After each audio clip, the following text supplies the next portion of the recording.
Want to update or personalize your DocuSign signature? Stick around and I'll show you how. Don't forget to like and subscribe for more quick guides. First, open your browser and head over to the DocuSign website. Log into your account, or if you don't have one yet, it only takes a minute to sign up. Once you're in, click your profile icon at the top right corner. Then select Manage Profile. On the left hand side, you'll see an option called Signatures. Click that. Here's where the magic happens.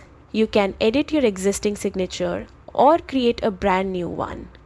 Choose from ready-made fonts and styles, draw your own using a mouse or touchscreen, or even upload a scanned version of your handwritten signature for a personal touch. When you're happy with how it looks, just hit Create, and your new signature is ready to use across all your DocuSign documents. And that's it. You've successfully adjusted your DocuSign signature in just a few clicks. Smash that like button if this helped and subscribe for more 2025 tech guides.